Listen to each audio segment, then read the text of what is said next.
பாண்டியம் அவர்கள் ரட்சிப்பை குறித்ததான வார்த்தைகளை இப்பொழுது நம் மத்தியிலே அவர்கள் பகிர்ந்து கொள்வார்கள். கர்த்தர் நம்மை ஆசீர்வதிப்பாராக. கரங்களுக்கு தேர்தல் வரவேற்புமா கர்த்தருடைய நாமத்துக்கு வகையான ஸ்தோத்திரம் ஸ்தோத்திரம் ஸ்தோத்திரம் ஸ்தோத்திரம்.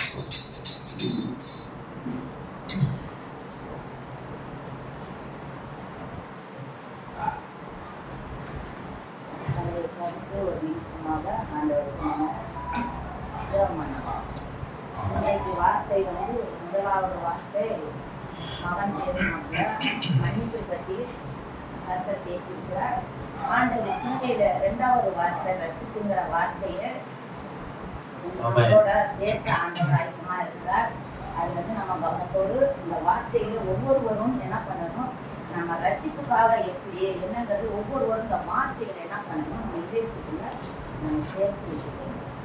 ரட்சிப்பு இல்லைன்னா ஒன்றுமே இல்லை. நமக்கு ரட்சிப்பு முக்கியம். அதுக்கு என்ன பண்ணணும் அப்படிங்கிறத பற்றி தான் இதுல விளக்கம் நம்ம தெரிய போகிறோம். கர்த்தர் என்ன செய்யணும், இந்த வார்த்தையை அடியான் வாயிலிருந்து வார்த்தையை ஆண்டவர் பேச வேண்டும். எல்லாருக்கும் மத்தியில ஆண்டவர் நீர் பேசினாண்டவர் அழைத்து நான் நீர் பேசுகிறப்பா, நம்ம எந்த வார்த்தையை நாங்கள் பேச வேண்டும், எந்த வார்த்தையை நாங்கள் சொல்ல வேண்டும் என்று நீர் இந்த இடத்துல நின்று நீர்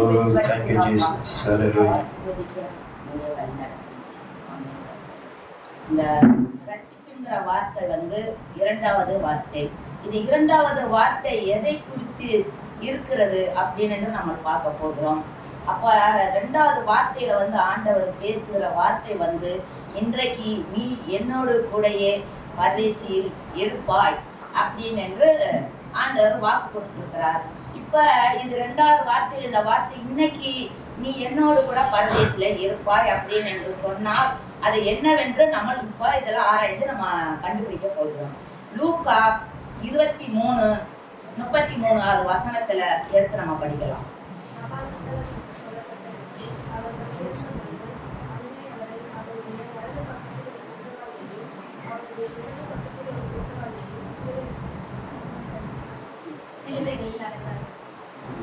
இப்ப கவாசலத்தில் என்ற ஒரு இடத்தில் அவர்கள் என்ன பண்றாங்களாம், வலது பக்கத்துல ஒரு கல்லணையும் குற்றம் பண்ண கல்லணையும் இடது பக்கத்துல ஒரு கல்லணை என்ன பண்றாங்களாம், நம்ம இயேசுக்கு நடுவுல இங்கிட்டும் ரெண்டு பேரையும் குற்றம் பண்ண கல்லன்களை நிறுத்தி வைத்திருக்கிறார்கள்.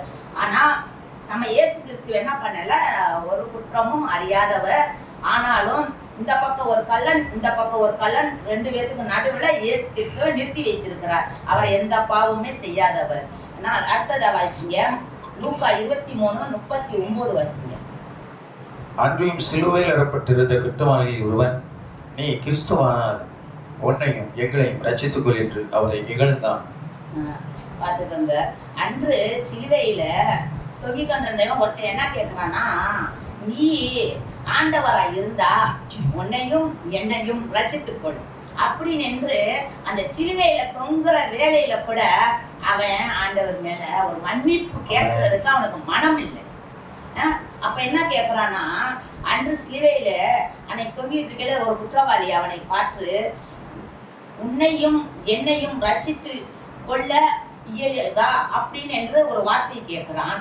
இரண்டாவது அடுத்து என்ன என்றால் 23:40 வாசிங்க லூக்கா.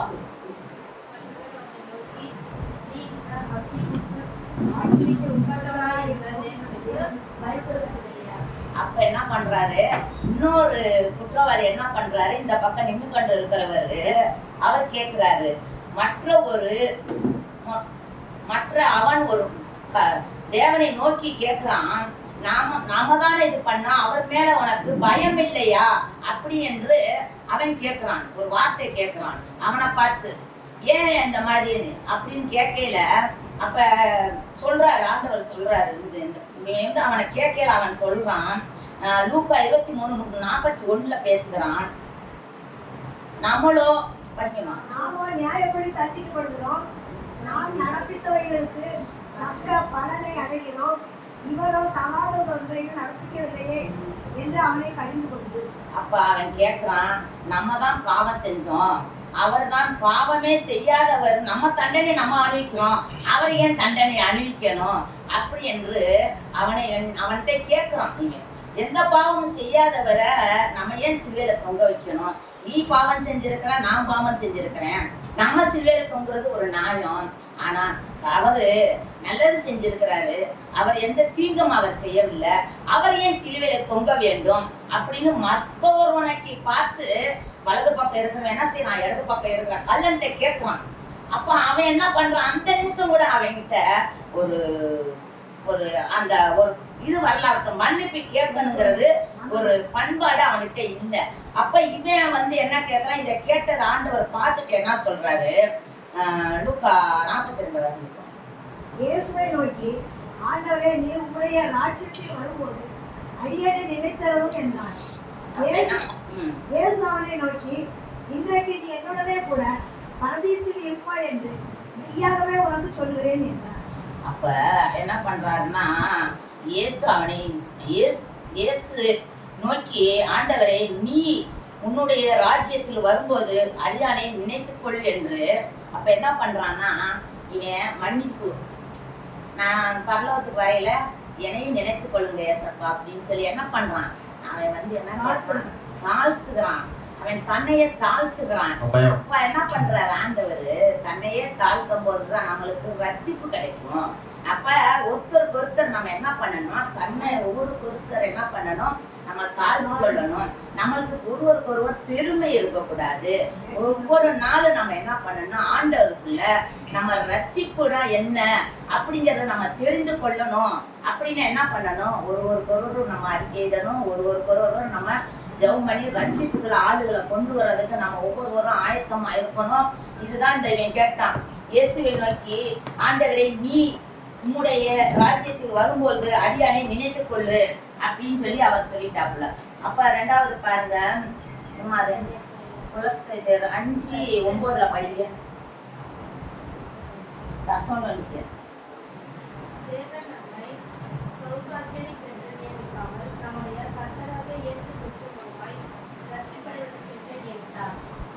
பாத்துக்கோங்க, தேவன் தம் சகாயத்தை கண்டு நாயத்தில் நம்முடைய கர்த்தராகிய இயேசு கிறிஸ்துவின் ரட்சிப்பு இந்த மாதிரி என்ன என்றால், நம்ம ஒவ்வொருவரும் நம்ம ஆண்டவருக்குள்ள என்ன பண்ணணும்னா, நம்ம மன்னிப்பு கேட்டுக்கொண்டுதான் நம்ம ஒவ்வொரு நாளும் நம்ம என்ன பண்ணணும்னா, நான் ரட்சிப்பு வஸ்திரத்தை நான் எடுத்துக்கொள்ளணும் ஆண்டவரே, இந்த ரட்சிப்பின் வஸ்திரத்தை நான் ஒரு நாளும் நான் விட்டுவிடக்கூடாது, இந்த வஸ்திரம் வந்து எப்பொழுது என்னோடு கூடயே இருக்கணும் அப்படின்னு சொல்லி அந்த வஸ்திரத்தை வந்து, இந்த ரட்சிப்பின் வஸ்திரத்தை ஆண்டவர் நம்மளுக்கு சும்மா கொடுக்க மாட்டாரு. அந்த வஸ்திரம் நம்மளுக்கு கிடைக்க வேண்டும் அப்படின்னா என்ன பண்ணணும், ஆண்டவரை எந்த வேலையிலையும் நம்ம துதித்து கொண்டு இருக்க வேண்டும். பிற ஜனங்களுக்காக நம்ம ஜெபித்து கொள்ள வேண்டும். பிற ஜனங்கள் எவ்வளவோ இருள்ல இருக்கிற ஜனங்களை நம்ம என்ன பார்க்கணும், நம்மளை என்னை ரட்சித்த இயேசு கிறிஸ்து உங்களை ரட்சிப்பார் என்று ஒவ்வொருவருக்கும் நம்ம சாட்சிகளை சொல்லி, எனக்கு செய்த நன்மைகளை உமக்கும் செய்வார், அப்ப நீங்க ஆண்டவருக்குள்ள வாங்க, உங்களுக்கு ரட்சிப்பு கிடைக்கும் அப்படின்னு என்று என்ன பண்ணணும், ஒவ்வொருவருக்கும் நம்ம என்ன செய்யணும், நம்மளை எப்படி ஆண்டவர் பாவத்துல இருந்து தூக்கி எடுத்தாருல, நம்ம உணவா சேத்துல கடந்தோம், நம்ம எவ்வளவு பாவத்துல கடந்தோம், அத்தனை ஆண்டவர் என்ன செஞ்சாரு, மன்னித்தாரு. ஆண்டவர் என்ன செஞ்சாரு, ரட்சிப்பை நம்மளுக்கு கொடுத்தாரு. ரட்சிப்புங்கிற வஸ்திரத்தை என்ன பண்ணாரு, நம்மளுக்கு கொடுத்திருக்கிறார். அந்த வஸ்திரத்தை என்ன பண்ணணும், நம்மளே எல்லாத்தையுமே வச்சுக்கிறணும்.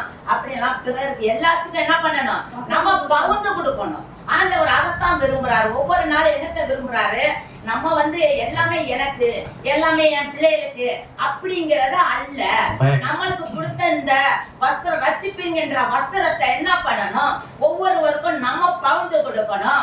ஒவ்வொருவருக்கும் என்ன பண்ணணும், அந்த வஸ்திரமான ஆழமான அந்த வார்த்தைகளை என்ன பண்ணணும், எடுத்து ஒவ்வொருவருக்கும் நம்ம உரைக்க வேண்டும். அப்படிங்கிறதுனாலதான் ஆண்டவர் இந்த நாளிலேயும் அவர் இரத்தத்தை சிந்தின இந்த நாளிலேயும் ஆண்டவர் என்ன பேசியிருக்கிறார், 7 வார்த்தைகளையும் ஒவ்வொரு நாளும் நம்ம இந்த சிலுவை தினத்தில் வருஷம் வருஷம் நம்மள பேசுவதற்கு, அதை யாபகப்படுத்துவதற்கும் ஆண்டவர் ஆயத்தப்படுத்தி கொண்டிருக்கிறார். நம்ம மறந்து விடக்கூடாது.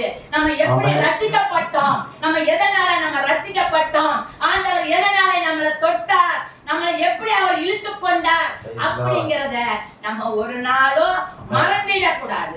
நம்ம நினைவு கொள்ள வேண்டும். ஒவ்வொரு நாளும் இயேசு கிறிஸ்து என்னை ரட்சித்தார், என்னை இந்த இடத்துல என்னை நிறுத்தி இருக்கிறார். இயேசு கிறிஸ்து என்னை ஒவ்வொரு நாளும் என்னை உயர்த்திக் கொண்டு இருக்கா அப்படிங்கறத என்ன பண்ணணும்? அந்த ரட்சிப்பின் வசத்தரை நம்ம மேல நம்ம கை கொள்ளும் வரையும் நம்ம எந்த வேலையில அத ஒரு நாளும் அதை விட்டு விடக்கூடாது. அதை என்ன பண்ணணும்? நம்ம கை கொள்ள வேண்டும். அந்த வஸ்திரம் நம்ம கிட்ட இருக்கும் பொழுதுதான் ஆண்டவர் நமக்குள்ள இருக்கிறார். நமக்குள்ள இருந்த அந்த வார்த்தைகள் என்ன பேசுகிறார்? நம்ம வாய் மூலமாக அந்த வார்த்தைகள் ஆண்டவர் பேசுகிறார். நம்மளை மறைத்து அவர் வெளிப்படுவார். அதுக்காக ஒவ்வொரு நாளும் நம்ம ஆண்டவருக்குள்ள நம்ம எப்பயுமே அந்த வஸ்திரத்தை நம்ம கை விடாத படிக்கும். நம்ம அதை கை கொண்டு ஒவ்வொருவரையும் ரட்சிப்புகளை கொண்டு வருவதற்கும் நம்ம ஆயத்தமாக நம்ம ஒவ்வொரு நாளும் நம்ம இருக்க வேண்டும். அடுத்து லூக்கா 19:8 வாசிங்க.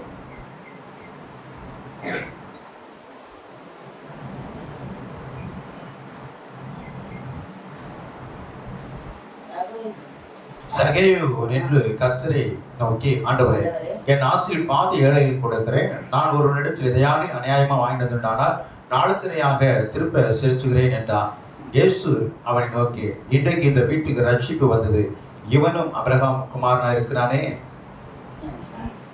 இழந்து போனை தேடும் ரட்சிக்கவுமே மனுஷகுமார் வந்திருக்கிறார். இது என்னன்னா, சகை என்னன்னா, அவன் வரிப்பணம் வசூல் பண்றோம். அவன் என்னன்னா, இந்த நம்ம எல்லா வீட்டுல கண்டுபிடி வாங்குறோம்ல, அது மாதிரி அவன் என்ன செய்யறான்னா வரிப்பணம் கொடுத்து வசூல் பண்றவன். அது வசூல் ஆண்டவர்களை நம்ம வட்டிக்கு கொடுக்க கூடாது, நம்ம அந்த வட்டி பணத்தை நம்ம வசூல் பண்ணி வாங்கக்கூடாது அப்படிங்கிறது தான் நம்ம ஆண்டவர் நம்மளுக்கு சொல்லி கொடுத்தா வார்த்தை. ஆனா இவன் என்ன செய்யறான்னா, ஊர்ல பூரா இந்த வரிப்பணத்துல அதை வசூல் பண்ணி இது பண்ணி வாங்கி கொண்டு இருக்கிறான். அப்போது என்ன செய்யறான்னா, ஆண்டவர்கிட்ட கேட்கறான். என்ன கேட்கறான்? ஆண்டவரே, இந்த வரிப்பணத்தெல்லாம் நான் வசூல் பண்ணி இருக்கிறேன், ஆனா இத 4 தனையாக நான் திருப்பி செலுத்துறேன்.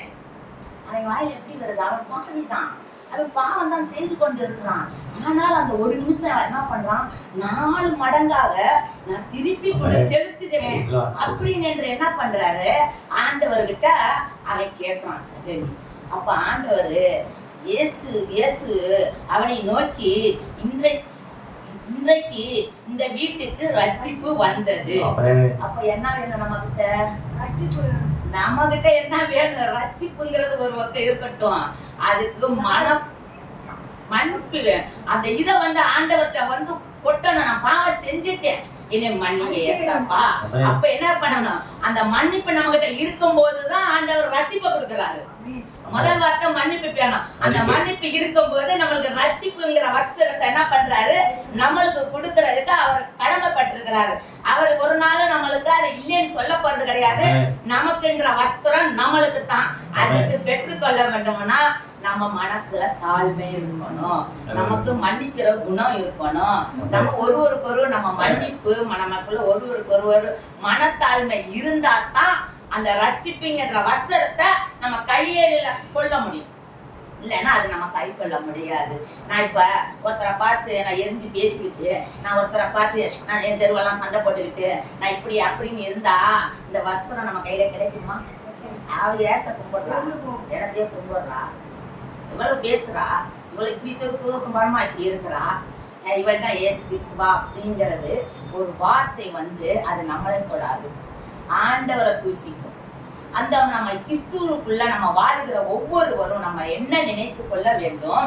நம்ம ஆண்டவர் நாமத்தை தூசிக்கப்படாதபடிக்கு நம்ம நடவடிக்கைகள்ல நம்ம உண்மையும் உத்தமமாகவும் ஆண்டவர் சொல்லி கொடுத்த வார்த்தைக்கு நம்ம கீழ்பட்டு நம்ம நடக்கும் போதுதான் அந்த வஸ்திரமானது நம்ம கையில அவர் கொடுக்கப்படுவார். அந்த சால்வையான வஸ்திரமான சால்வை என்ன பண்ணுவாரு? நம்மளுக்கு போடுவாரு. இல்ல நான் செய்து கொண்டே இருக்கிறேன், ஆண்டவர் இது பண்ணிக்கிட்டே இருப்பாரு அப்படின்னு என்றால் அந்த வஸ்திரம் நம்மளுக்கு கிடைக்காது. நம்ம ஆண்டவரை தேடி நம்ம வரும்போதுதான் அந்த சால்வை நம்ம மேல கிடைக்கும். அதனால அந்த சால்வை யாரெல்லாம் இன்னைக்கு பெற்றுக்கொள்ள போறீங்க, யாரெல்லாம் உங்க பாவம் மன்னிக்கையெல்லாம் ஆண்டவர்கிட்ட நீங்க ஒப்புவிக்க போறீங்க, இது நாள் வரை நான் செய்ததெல்லாம் நீங்க மன்னிங்க ஏசப்பா, அந்த வஸ்திரமான அந்த சால்வை எனக்கு வேணும் அப்படின்னா ஆண்டவரை நோக்கி இந்த நாளில நீங்க மன்னிப்பை கேட்டு ஆண்டவருக்கு அந்த சால்வை பெற்றுக்கொள்ள நீர் உதவி செய்ய ஆண்டவர் ஆயத்தமாக இருக்கிறார். இந்த வேலையில நீங்க அதுக்கு ஆயத்தமாகுங்க. நீதிமொழிகள் 28:13 படிங்க. தன் பாவங்களை மறைக்கிறவன் வாழ்வடைய மாட்டான், அவைகளை அறிக்கை செய்து விட்டு விடுகிறவனோ இரக்கம் பெறுவான். பாத்துக்கோங்க, தன் பாவங்களை மறைக்கிறவனோ வாழ்வடைய மாட்டான், அவைகளை அறிக்கை செய்து விட்டு விடுகிறவனோ இரக்கம் பெறுவான். அப்ப எப்படி இருக்குன்னா, தன் பாவத்தை நம்ம அறிக்கையிடும் போதுதான் என்ன பண்றாரு ஆண்டவர், நம்மளுக்கு இரக்கத்தை நம்மளுக்கு மேல் ஊத்துகிறார். நம்மளால எல்லாம் இரக்கமா இருக்கிறத ஆண்டவர் நம்ம மேல இறங்கினா தான் நம்ம இரக்கமாக இருக்க முடியும். இல்லைன்னா ஒரு நாள் என்ன பண்ண முடியாது, இரக்கமாக இருக்க முடியாது. அடுத்து லூக்காவின் 23:43 வசனத்துல இயேசு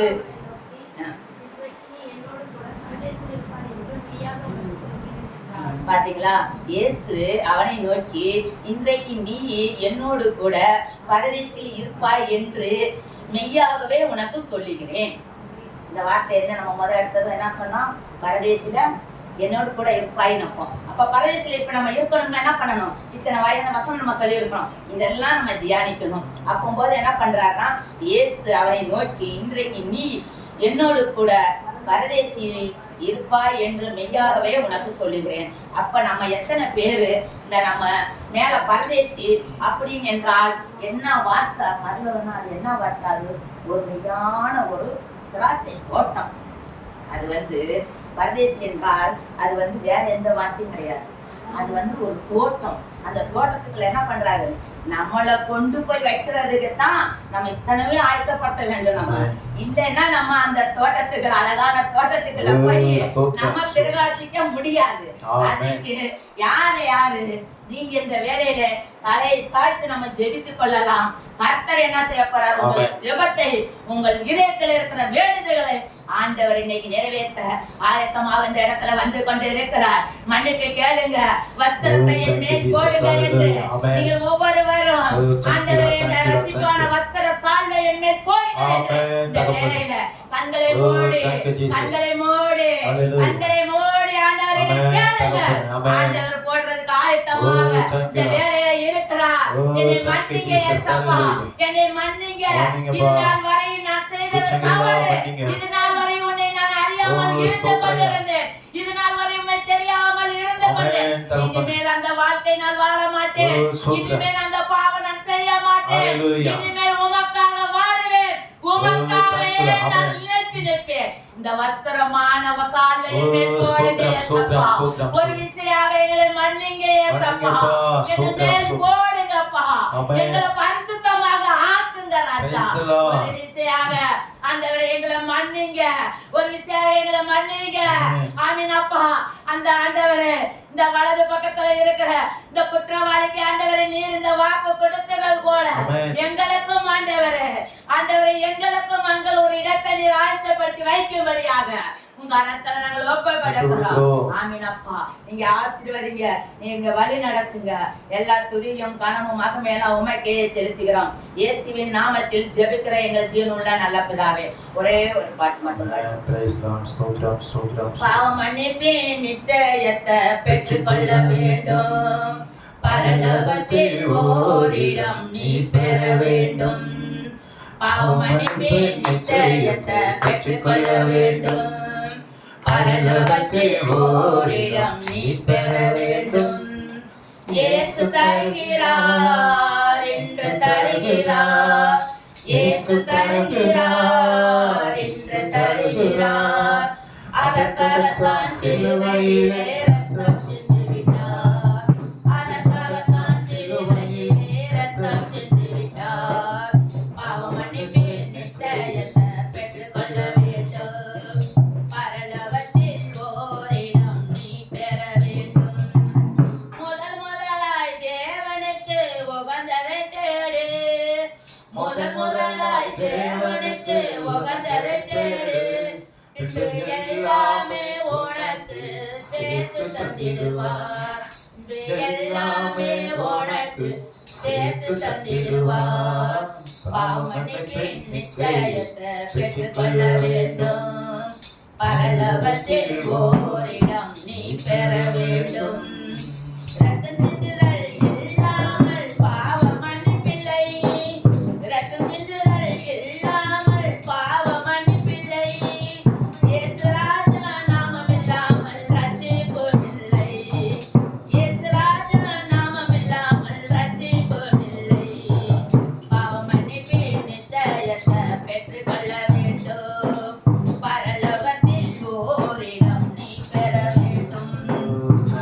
ஹalleluya. கரங்களை தட்டி கர்த்தரை மேம்படுத்துவோம். கர்த்தர் தாமே நம்மை ஆசீர்வதிப்பார்.